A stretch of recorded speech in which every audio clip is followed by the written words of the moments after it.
Good evening. Local National People's Congress members are in the capital for a week-long discussion on Hong Kong's political reforms, which starts tomorrow. Basic Law Committee member Maria Tam said a lot of time has been wasted talking about universal suffrage because some opinions do not comply with Hong Kong's mini-constitution. Tam noted that the MPC could start discussions on how the city will elect its chief executive as early as Tuesday. Meanwhile, Standing Committee member Chang Wing-ki said the agenda does not include discussions about universal suffrage and that political reform is linked to national security. He added that Hong Kong isn't a sovereign state, so some rules cannot be applied to the city, and hopes people can understand that. Leung reports. The stage is set in Beijing for the start tomorrow of a week-long National People's Congress Standing Committee meeting to discuss Hong Kong's political future. Among those attending the meeting are 12 local delegates who left for the capital today. Briefing the media at the airport this morning, Deputy Maria Tam disagreed with Pan-Democrats, who say Beijing wants to bar undesirable candidates from the 2017 chief executive race. The central government's decision should rather be seen as cutting short a filibuster, Tam said.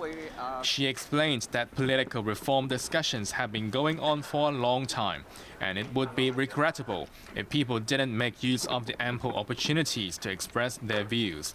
The Basic Law Committee member also hopes the framework laid down by China's top legislature will help eliminate uncertainties and arguments. Fellow local NPC Deputy Chang Yu-tong also offered his insight to what that framework will be. He believes Beijing's leaders will not budge on their principles. That is, candidates must be endorsed by at least half of the official nominating committee to reflect the collective will of society. He also dismissed threats by the Occupy Central organizers to blockade the city's business hub if they don't like the final reform package. Occupy Central participants will go ahead no matter what the framework will be, said Chang, taking a clear shot at the group. Also on the way to Beijing is DAB lawmaker Ip Kwok Him, who warns that there is no time to waste, as many issues have yet been dealt with, such as the formation of the nominating body. With patience running out for Beijing to listen to the Pan-Democrats' views, Democratic Party lawmaker Albert Ho admitted he is not optimistic. Ho, who suffered a landslide defeat against Leung and Henry Tang in the 2012 chief executive election, doesn't think Pan-Democrat candidates will ever secure half of the nominating committee's support. The Democratic camp has been getting majority support from past electoral elections, so is it reasonable not to let any of us enter the race? Ho asked. While he presses on with his demands for an election with no screening procedures, Financial Secretary John Tsang asked him and his Democratic counterparts to seize the day. Writing in his online diary, Tsang, who said he learned the phrase from a Robin Williams film, urged all sides to come to a consensus because no one can bear the consequences if political reform fails in the end. But his predecessor, Henry Tang, who's now an NPC delegate, said a consensus can be forged only if Beijing is willing to leave room for Hong Kongers to fine-tune the policy. The former government number 2 added that if the reform exercise ends in failure, lawmakers as well as the central and SAR governments are all responsible. About 600 Occupy Central supporters hiked to the Peak today in what they said was a show of defiance against Beijing's calls for compromise on political reform. The group's founder Benny Tai urged the public to have long-term vision. The activists have rejected calls from Beijing to accept a less-than-perfect reform proposal first and fine-tune it later. Protesters in Hong Kong are now treating the police like punching bags, according to the outgoing Deputy Commissioner. Alfred Ma says it's unacceptable that officers are often abused for merely doing their jobs. Winner Wong reports. Deputy Commissioner of Police Alfred Ma will be retiring next month after 36 years of service. On a radio show this morning, the senior policeman said he is looking forward to his retirement life. But he also noted that he is leaving at a difficult time for the police force. Oftentimes, our frontline officers are stuck in the middle, Ma complained. It really upsets me and them when they become the center of conflict or even a tool for protesters to vent their anger. He recalled how a female officer recently had her nose broken when a rowdy protester punched her, while a policeman was knocked down by a fence and spent 3 months in hospital. It is absolutely unnecessary, said Ma. Ma singled out the protesters who occupied the central government offices and Chater Road during the early hours of the 2nd of July. He says they could have gathered legally, but they chose to challenge the law, so the police had no choice but to remove them. He also insisted that the force remains politically neutral.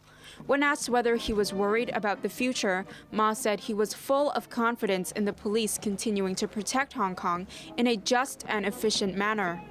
Winna Wong, ATV News. Hundreds of animal rights activists protested again today against MTR's handling of a stray dog that died on the tracks after a failed attempt to rescue it. They're threatening more protests unless the railway trains its staff to handle animals properly. Alison Chan reports. The city's animal lovers continued to seek justice today for a stray dog that was killed by a train last week. This morning, more than 200 people gathered at Tamer Park next to the government's headquarters for a protest organized by the Hong Kong Dog Club Union. They are outraged at what they see as the MTRC's feeble attempt to rescue a dog that wandered onto the tracks at Fanling Station and ended up being crushed to death by a train. They waved banners and chanted slogans. Many also brought along their dogs for support. Animal rights activists named the dog Mei Sut, which means undone justice in Cantonese. The dog was killed on Wednesday after railway workers gave up trying to rescue it after just 6 minutes. MTR has admitted its staff are not trained to deal with such situations, and the workers gave up because they did not know how to handle the animal. The protesters accused the railway firm of being inhumane, as it is believed that it chose to resume train services to avoid delays instead of rescuing the dog. MTR, they did the wrong things to kill the dog. So we come here to fight for the right for the animals and for the dogs. Government being the shareholder of the MTR Corporation, I think they should ask the MTR Corporation to how to prevent and this kind of accident in the future. Despite a formal apology from the MTRC, animal rights campaigners said the government should also be held accountable. They handed a petition to the Transport and Housing Bureau, urging officials to conduct a thorough investigation and respond to the incident. Some of the protesters are clearly still emotional over the death of Mei Sut, which they insist was entirely preventable.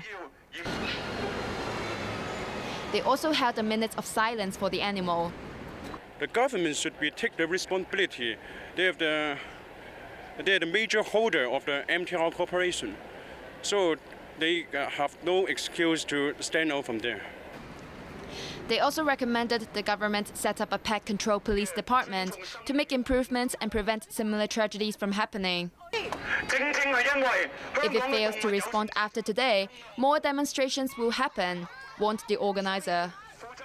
The Hong Kong Railway Employees Union disagrees that the government should be responsible, but is urging the MTRC to set up guidelines for its frontline staff on how to handle emergency situations involving animals. We felt very sorry about the death of the dog, and our colleagues were trying the best to find the dog in order to resume the normal service, train services. We felt very disappointed, and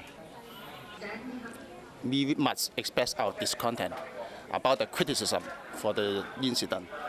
Tam stressed that safety is a major concern and urged the public not to risk their lives trying to save animals.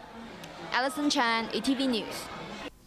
Several light rail lines experienced delays today after a tree fell on the tracks.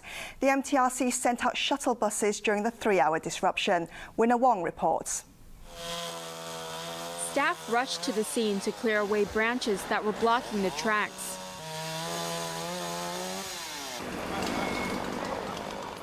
Meanwhile, engineers fixed damaged trains and wires.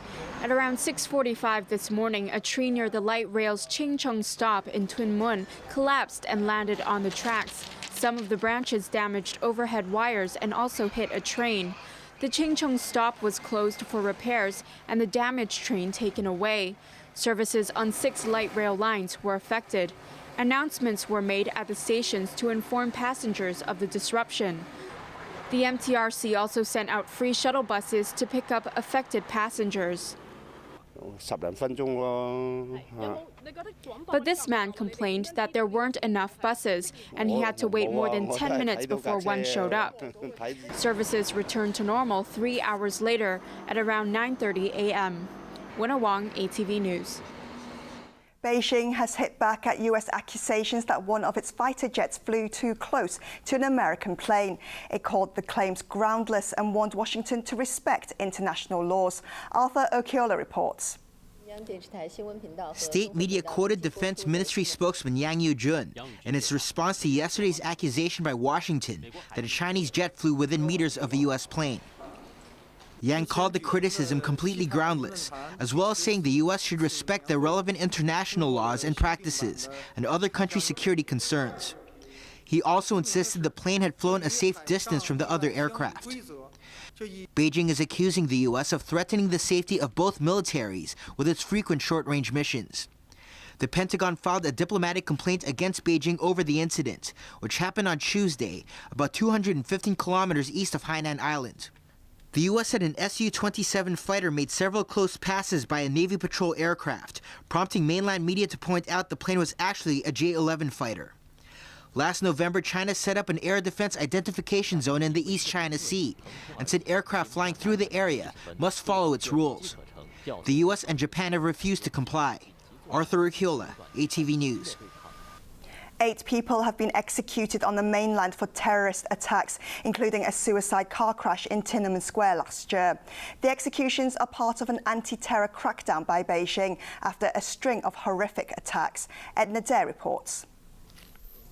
3 men convicted in June of carrying out a violent terror attack in Tiananmen Square have been executed, according to the official Xinhua news agency. State television showed the suspects in handcuffs signing documents in a cell in the restive western region of Xinjiang. Last October, a vehicle plowed through bystanders, crashed and burst into flames near Tiananmen Gate, killing 3 in the car along with 2 tourists and injuring dozens. The other 5 people executed in recent days were accused of crimes ranging from setting up terrorist outfits and illegally making explosives to attacking police officers and killing government officials. Mainland authorities have been cracking down on violent crime in Xinjiang after a string of deadly attacks there. 13 people were executed in June for similar crimes. Xinjiang is the traditional home of Muslim Uyghurs who speak the Turkic language, and Beijing has blamed attacks there on Islamist separatists it says want to establish an independent state. Exiled Uyghur groups and human rights activists say the government's own repressive politics in Xinjiang have provoked unrest, an accusation Beijing denies. Earlier this month, 9 militants were shot dead and another was captured after a gun battle with police in Hotan Prefecture in western Xinjiang. Thousands of civilians are said to have joined in the hunt for a group of suspected terrorists who were eventually cornered inside an abandoned house, and a shootout followed. In June, 3 people carried out an axe attack at a packed games hall in Xinjiang. 4 people were injured, and the incident was one of several violent attacks that rocked the mainland.